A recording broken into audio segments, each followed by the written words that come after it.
Taewon Kim stood at the large window of his small office. He watched the busy ships moving around Proxima Station. His shoulders felt heavy with the weight of his job.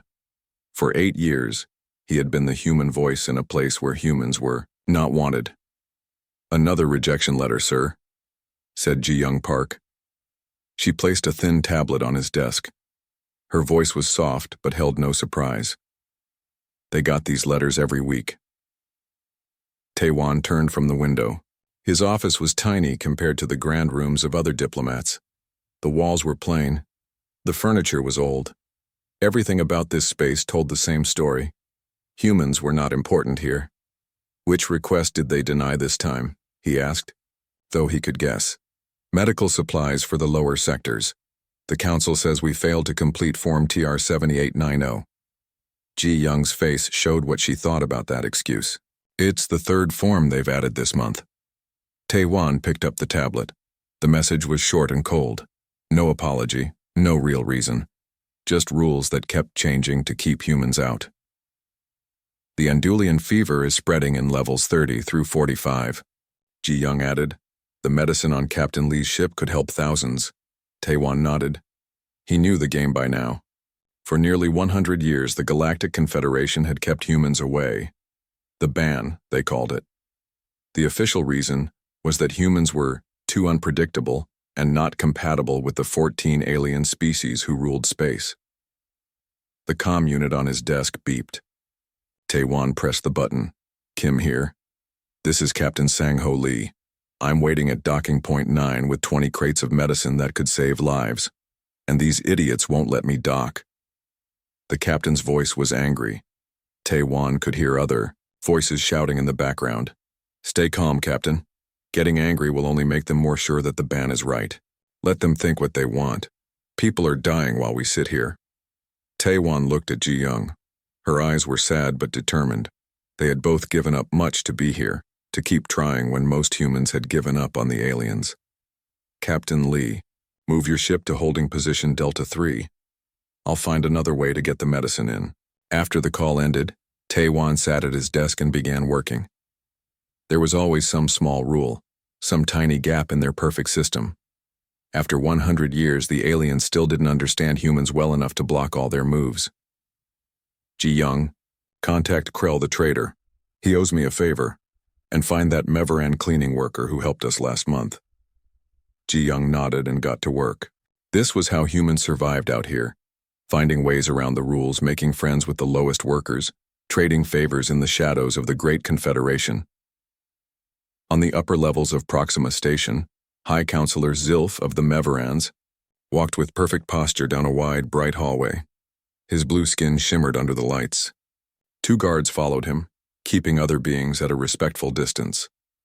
Zilf entered the meeting room where the other council members waited. They represented the 14 most advanced species in the known galaxy. They made the big decisions. They kept order. And they all agreed on one thing: humans were trouble. Counselor Zilf, you've read the latest report from the human section? Asked Zal, the council chair. His voice was calm and logical, as befitted a Thessaloid. Yes. They're trying to bring in medical supplies without the proper approvals. Zilf's thin mouth turned down. Always pushing against our rules. Council member Nix, a small being with large eyes, spoke up. The Andulian fever is spreading faster than predicted. The lower levels report 200 new cases since yesterday. Our medical teams are handling it, said Zilf. Not well enough, said Nix, looking at her datapad. The death rate has increased by 12% in the last cycle. The room was quiet for a moment. Then Zal spoke in his always calm voice. The human ship carries compound TR7, which has proven effective against the fever. Are you suggesting we accept help from humans? Zilf's voice was sharp. Need I remind you why the ban exists? Their history of war? Their unpredictable behavior? The danger they pose to stable society? Zal raised a hand. I merely state facts. The council will decide based on logic and our laws. Our laws are clear, said Zilf. No human vessels may dock at Confederation stations without special permission, which requires the full process of forms and approvals. He looked around the table. unless someone wishes to argue against the ban itself? No one spoke. The ban had stood for a century. It was tradition now. Then the matter is settled, said Zilf with a small smile. The human ship will wait until all forms are properly filed and reviewed. As the meeting moved to other topics, Nix looked at her screen again. A small alert showed that Medical Bay 12 on level 35 had just received a shipment of compound TR7. The source was listed as unknown. Somehow the humans had found a way. Nix quickly closed the alert. She did not report it to the council. Back in his office, Taewon received the message from his contact in the lower levels. Medicine delivered, already helping patients. Ji Young smiled for the first time that day. Captain Lee will be happy. Captain Lee will be angry that he couldn't deliver it himself, said Taewon. But the sick people don't care who brings the medicine as long as it comes. He looked out the window again at the busy station. Somewhere out there, past the ships and the stars, was Earth. Most humans had given up on being part of the Confederation. They stayed in their own systems, building their own society away from those who feared them. But Taiwan and a few others stayed here, in these small offices, filing forms that were rejected, fighting small battles that rarely made a difference. Because someone needed to be here, someone needed to keep the door open, even just a crack. Message from Captain Lee, said Ji Young. He wants to know what to do with his ship now. Taewon thought for a moment. Tell him to stay at Delta 3 for now. Something feels different today. Different how? Taewon shook his head. I don't know. Just a feeling. Far away at the edge of known space, a Confederation outpost went dark. The last message sent was cut off mid-word. On the screens just before they failed, something crystalline moved against the stars. The ban on humans had stood for 100 years. But the galaxy was about to learn why keeping humans away might have been the biggest mistake of all. The Earthship Resilience floated in space near the massive council station. From the outside, the human vessel looked plain and simple, compared to the shiny alien ships around it. Captain Do-hyun Kim stood tall on the bridge, his face calm as he looked at the main screen. Are we ready, Ambassador? He asked, turning to the woman beside him. Ambassador Ji-woo Park nodded. She wore a neat blue suit and carried a small tablet. As ready as we'll ever be, Captain, this is our big moment. Captain Kim turned to his crew. 20 of Earth's best were on the bridge, each chosen for their skills and calm minds. Remember, we are here to make friends, but stay alert. We know very little about the Council. Ambassador Park checked her notes one last time. Humans had only learned about the Galactic Council 3 months ago, when an alien ship had visited Earth. The aliens said they were part of a group of 27 space-traveling species who ran the galaxy together. They invited Earth to join, and today was the first real meeting. Lieutenant Bayek, any progress with their language? The captain asked. Lieutenant Minhee Bayek looked up from her screen. As the ship's language expert, she had been studying the alien words day and night. Some, sir. Their translator devices work well, but I'm starting to understand patterns in their actual speech. Good work. Keep listening and learning, the captain said with a small smile. The ship shook slightly as it docked with the station. Captain Kim straightened his uniform. Let's go make history. The council room was huge, with a high ceiling and large windows, showing the stars. At a round table sat aliens of many shapes and sizes. Some looked almost human, while others were very different. Some with 4 arms, others with scaly skin, and one that seemed to float above its chair. High Counselor Varric stood as the humans entered. He was tall and thin with pale blue skin and large eyes. Welcome, humans, to the Galactic Council. Please sit. Ambassador Park led the small human group to their seats. Besides her and Captain Kim, 4 others joined. Lieutenant Bayek, 2 security officers, and a science advisor. We thank you for this invitation, Ambassador Park said with a polite bow. Earth is honored to join the galactic community. Varric smiled, but something about it seemed off to Captain Kim. We are pleased to welcome new species to our family. The galaxy is full of dangers and small worlds need protection. Lieutenant Bayek sat quietly, her translator earpiece in place. But she also had a small device hidden in her hand, recording everything in the original alien languages. "Tell us about Earth and its resources," asked a large, reptile-like alien. For the next 2 hours, Ambassador Park answered questions about Earth. She spoke about human history, technology, and culture. The council members nodded and sometimes whispered to each other. "Your species is young," said Varric. "Only 300 years of space travel? Many council races have been exploring the stars for thousands of years." "We learn quickly," Captain Kim said. One of the council members, a small round alien with 3 eyes, laughed. Yes, all young species say this." Ambassador Park kept her face friendly, but Captain Kim could see she was getting tired of being talked down to. "We have prepared a treaty," Varric said, pressing a button. A large screen showed words in English. "This will bring Earth into the Council protection. We offer technology, trade routes, and defense," Ambassador Park read carefully. "This says Earth must provide raw materials to Council worlds." "Yes, a fair exchange for our protection," said Varric. "Your world has many valuable minerals we need, and of course we will help you advance at a safe pace." Lieutenant Bayek's eyes narrowed slightly.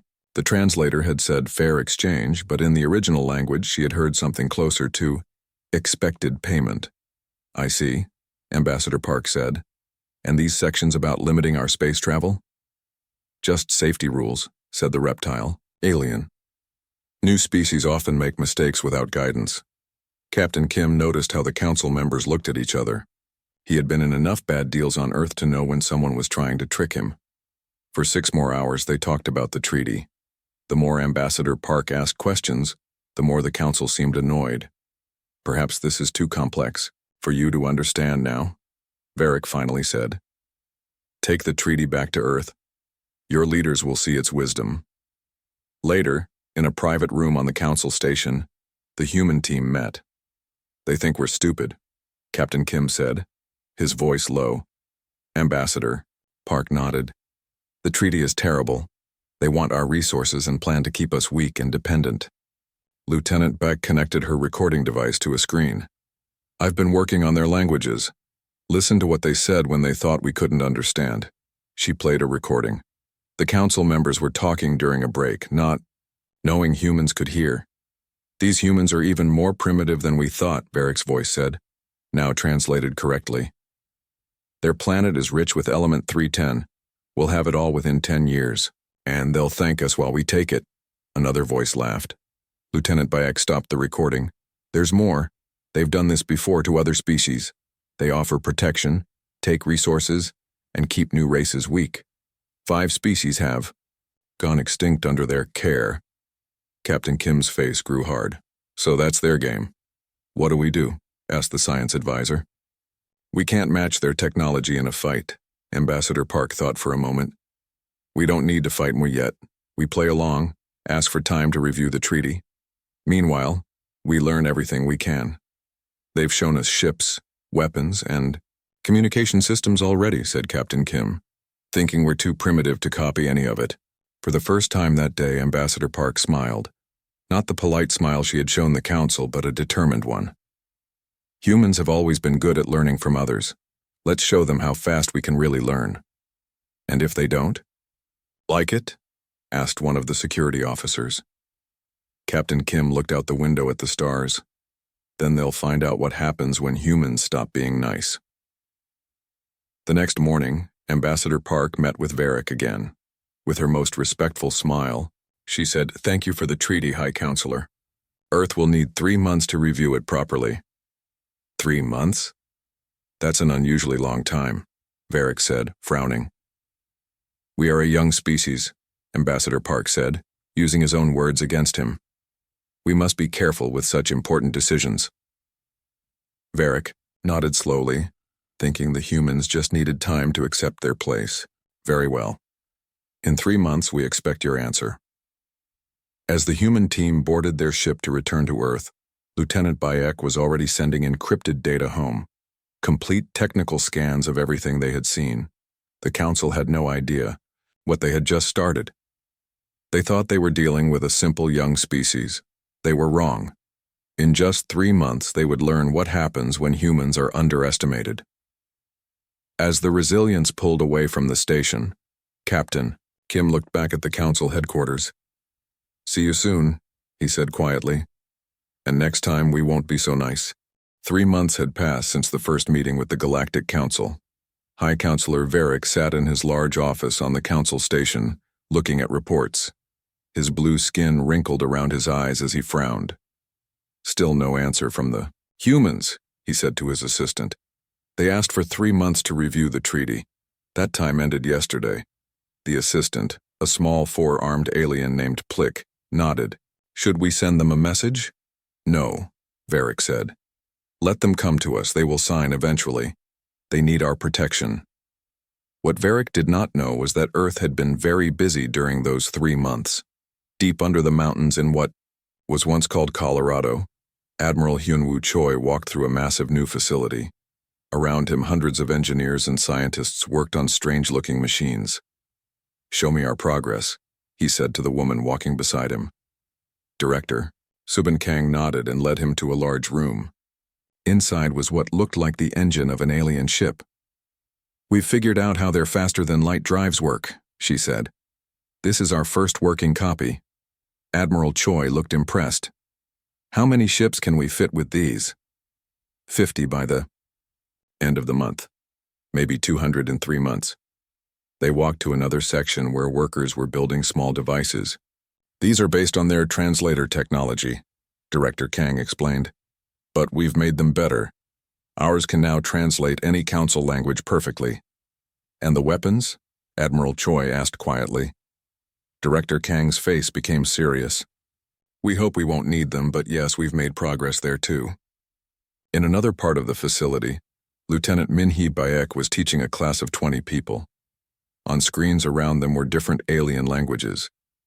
"Their languages tell us a lot about how they think," she was saying. "The council species don't expect others to learn their languages. This gives us an advantage.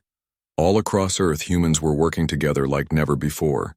The knowledge that they were not alone in the universe and that the aliens might not be friendly had united countries in a way nothing else could." 1 month later, a human ship appeared near the council station. It looked different from the Resilience. This new ship, called Unity, was bigger and smoother, with a design that seemed almost alien. Captain Do-hyun Kim stood on the bridge again, but this time he felt more confident. "Hail the station," he ordered. Ambassador Ji-woo Park stood beside him, dressed in a new uniform that matched the ship's design. "Ready to surprise them, Captain?" she asked with a small smile. "More than ready," he replied. On the council station, Varric was shocked when he got the message about a human ship. He hurried to the meeting room where other council members were gathering. "They've returned in a new vessel," said Zalra, a furry council member with sharp teeth. "It looks different. Probably just changed the outside to look more impressive," said another member, laughing. "These young species always try to copy our technology." When the human delegation entered the room, they brought several large boxes. "Gifts from Earth," Ambassador Park announced. "Cultural items to share with our new friends." The council members looked surprised but pleased. Varric nodded to assistants who took the boxes to a side room for checking. "We expected your answer about the treaty months ago," Varric said, trying to sound stern. Ambassador Park bowed slightly. "We apologize for the delay. Earth has been discussing your generous offer carefully." Meanwhile, in the side room, a council scientist named Dozak was scanning the human gifts. There were carved wooden statues, paintings, music boxes, and other simple items. But when he scanned them, Dozak became confused. "This can't be right," he muttered, scanning again. According to his readings, the simple wooden statue contained advanced nanomaterials that shouldn't be possible with human technology. The music box had circuitry as complex as their best computers. Dozak hurried to tell Varric, but the High Counselor waved him away. "Tell me later. The humans are ready to discuss the treaty." Back in the meeting room, Ambassador Park was speaking. "We have reviewed your treaty with great interest," she said. "We have some questions about certain parts. She took out a tablet and began to point out specific sections. This clause here about mining rights, and this one about travel restrictions, and especially this part about technology sharing. The council members looked at each other nervously. These were exactly the hidden parts of the treaty designed to trap humans into giving up their resources. How did you, started Zalra, then stopped. Understand the implications? Ambassador Park finished for him. We studied it very carefully. Lieutenant Bayek, sitting quietly behind the ambassador, was watching the council members' reactions. Every time they whispered to each other, she understood perfectly. We have prepared a revised version, Ambassador Park continued, sending the document to the council screens. These changes would make the agreement more balanced. Varric couldn't hide his shock. The humans hadn't just found the unfair parts, they had rewritten them with terms that would protect Earth's interests. This was not what backward primitive humans were supposed to do. This is most unusual, Varric said, trying to stay calm. No new species has ever asked to change our standard treaty. Captain Kim, who had been quiet until now, spoke up. Perhaps no species knew they could. The council meeting continued for hours as they argued over the treaty changes. The longer it went on, the more frustrated the council became. These humans were not acting like a weak new species should. Finally, Varric called for a break. In a private room, the council members argued among themselves. How did they understand the real meanings in the treaty? Asked one. And have you seen their new ship? Added another. It has elements of council technology but improved somehow. The scientist, Dozak, finally got to speak. Their gifts are not what they seem. They contain advanced technology hidden inside simple objects, Zalra growled. That's impossible. Humans can't advance that quickly.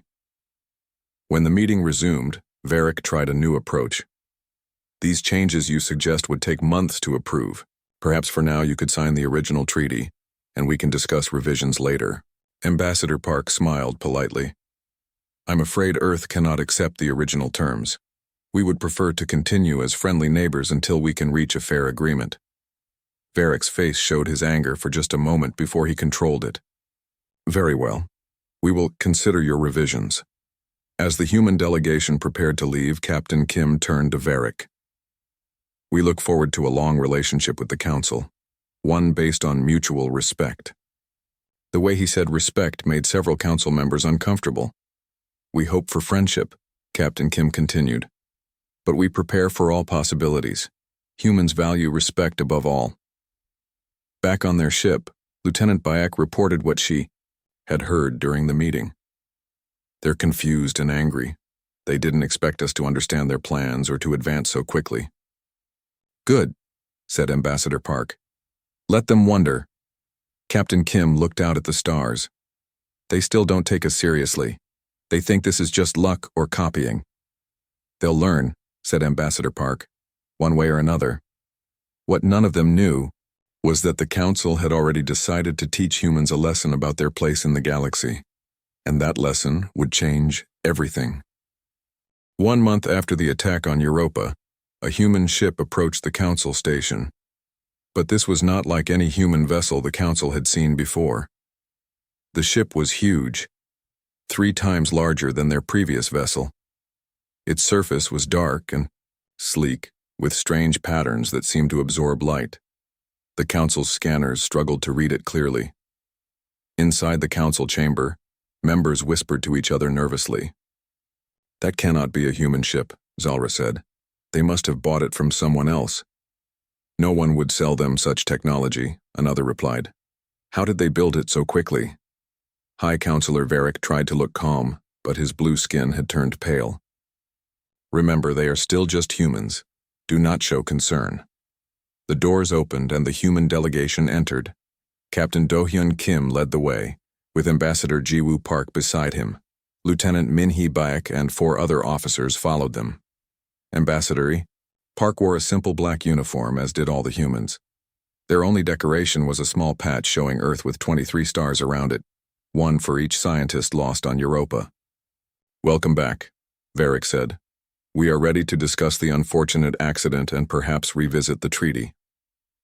Ambassador Park nodded but said nothing. Instead, She looked to Lieutenant Bayek, who stepped forward.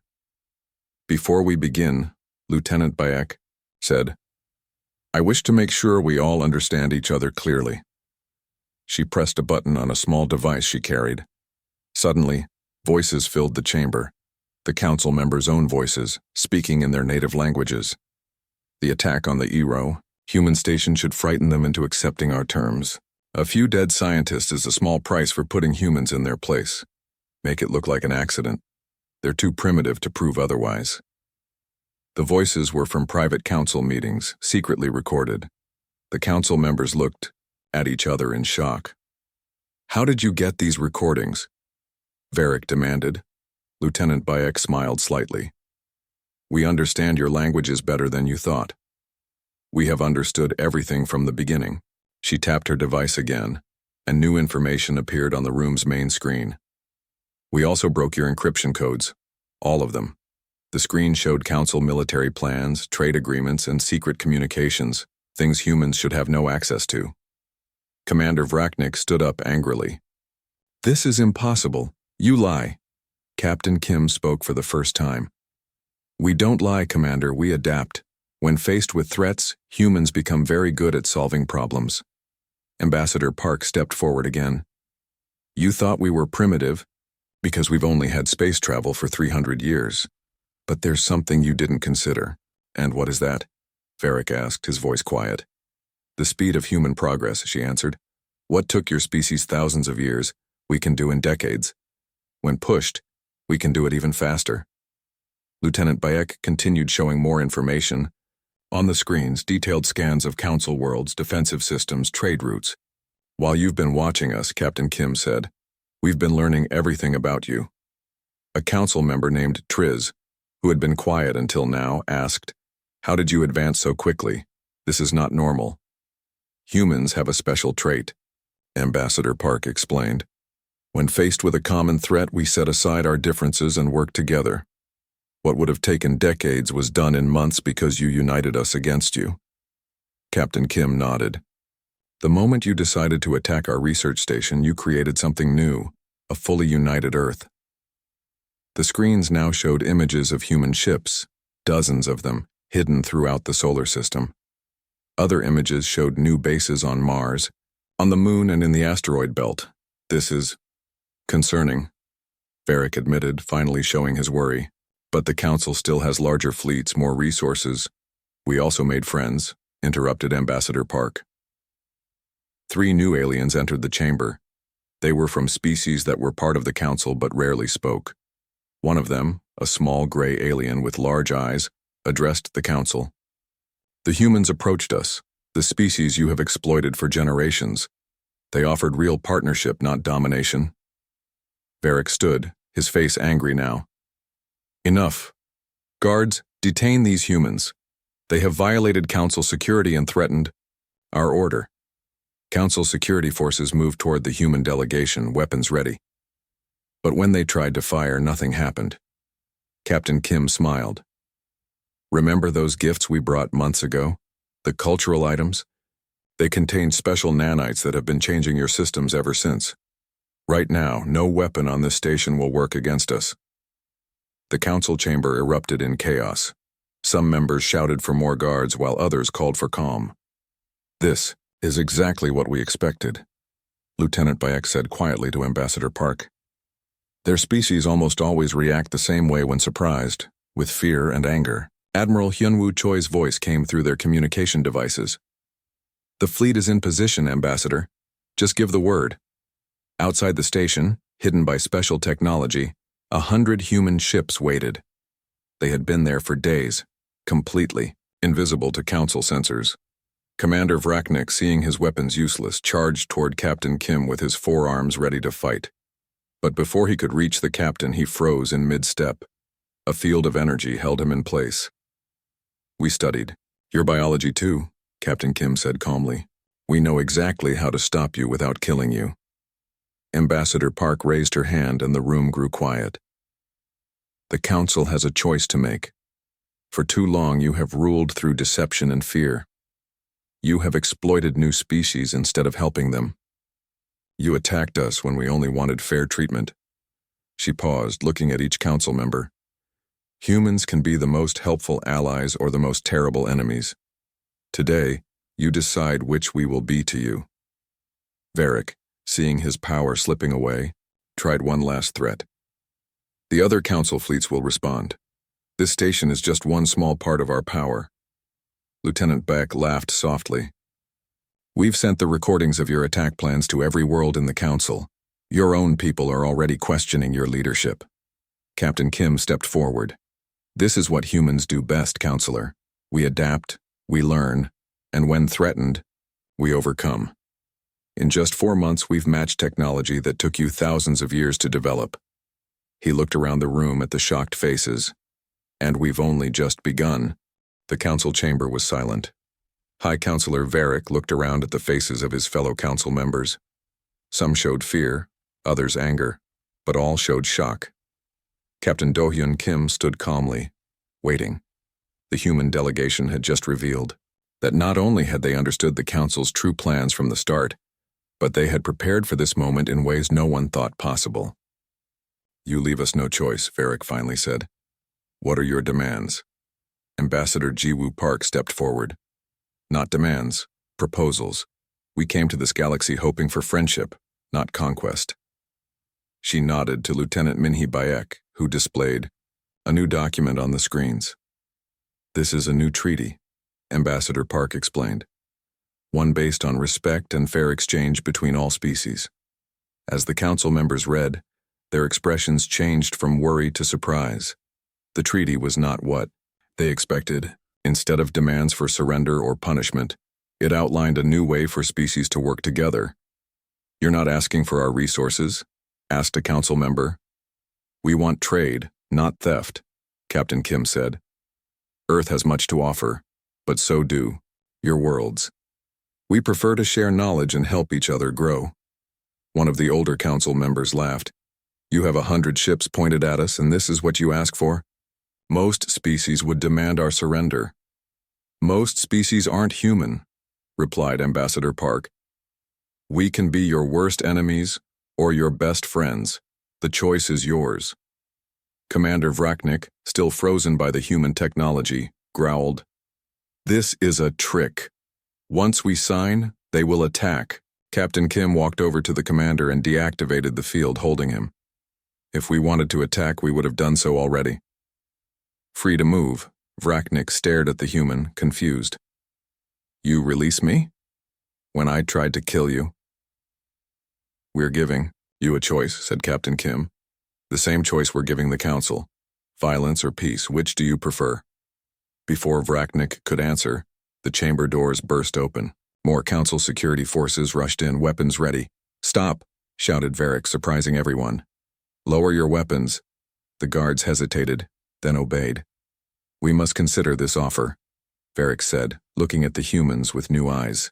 They could have destroyed this station already. Instead, they offer peace. Many council members nodded, but others looked uncertain. How do we know we can trust you? Asked Zalra. Ambassador Park's face grew serious. You attacked us first, remember? Yet here we are, offering friendship instead of revenge. The small gray alien who had joined the humans spoke again. For generations, my people have suffered under council rule. These humans discovered this and offered help, asking nothing in return. 2 more alien species came forward with similar stories. All had been treated poorly by the council, given the worst planets and the hardest work. This is why we suggest a new beginning, said Lieutenant Bayek. A council that truly represents all species equally. For hours, they discussed the treaty. Some council members resisted, but most saw the wisdom in peace. Humans had proven themselves far more capable than anyone expected. Finally, Varric spoke. For the council. We accept your proposal. A new treaty, a new beginning. One by one, council members signed the agreement. Commander Vrachnik was the last to step forward. I was wrong about humans, he admitted. You are not weak, but neither are you cruel in victory. This is unexpected. Captain Kim nodded. Humans can be terrible enemies, Commander, but we make much better friends. As the signing finished, Admiral Hyunwoo Choi's voice came through again. Ambassador, the fleet reports council ships approaching from several systems. They're answering our call for help, said Varric. They don't know what has happened here. Ambassador Park looked to Captain Kim, who nodded. Then let's tell them. Together, she said. On the main communication channel, Varric and Ambassador Park announced the new treaty to all council worlds. They explained the attack on Europa, the human response, and the new agreement that would benefit all species. From this day forward, they said together, we work as equals. 6 months later, the galaxy looked very different. Earth ships traveled openly between stars. Humans shared their fast-developing technology while learning from older species. On Hais, a new station built halfway between Earth and the Council homeworlds, Captain Do-Hyun Kim watched ships from 20 different species come and go. I never thought we'd see this day so soon, said Lieutenant Bayek, joining him by the window. Neither did they, Captain Kim replied, gesturing to the mixed groups of aliens and humans working together. The Council expected us to be primitive for centuries. Instead, we became partners in months. Ambassador Park entered the room, followed by Varric and several other former Council leaders. They were now part of a new galactic alliance where all species had equal voice. The trade agreement with the Brill system is complete, Ambassador Park announced. They're eager to join the alliance. And reports from the old Council worlds? Asked Captain Kim. Most are seeing improvements already, Varric answered. When you share resources instead of taking them, everyone benefits. Later, in a private meeting room, the human leaders discussed their progress. Some still don't trust us, said Lieutenant Bayek. They think we're hiding our true strength. They're right to be cautious, Admiral Choi replied through a video link from Earth. We revealed only what we needed to. Ambassador Park nodded. The important thing is that peace holds. Our goal was never to rule the galaxy, just to be treated fairly. And what about the next new species the galaxy discovers? Asked Captain Kim. Will they get the same welcome we originally received? No, said Ambassador Park firmly. That's why humans sit on the Welcome Committee now. Every new species deserves respect from the start. As the meeting ended, Captain Kim looked out at the stars again. The galaxy was vast, with billions of worlds and countless species yet to meet. Humans had changed the rules forever, showing what could happen when a primitive species was pushed too far. What are you thinking about, Captain? Asked Lieutenant Bayek. How close the Council came to making a much bigger mistake, he answered. They thought attacking a research station would scare us. Imagine if they had attacked Earth itself. Lieutenant Bayek shivered slightly. That would have been a very different story. Yes, said Captain Kim quietly. They're lucky they only saw what happens when humans stop being nice. They never had to see what happens when humans truly become enemies. In the years that followed, that lesson was never forgotten. Throughout the galaxy, the story spread of how humans had transformed from newcomers to leaders in less than a year. Most species found it hard to believe, but those who had witnessed it never doubted. The humans had a saying that now echoed across the stars. Be kind, but never forget how to be dangerous. And the galaxy was better for it.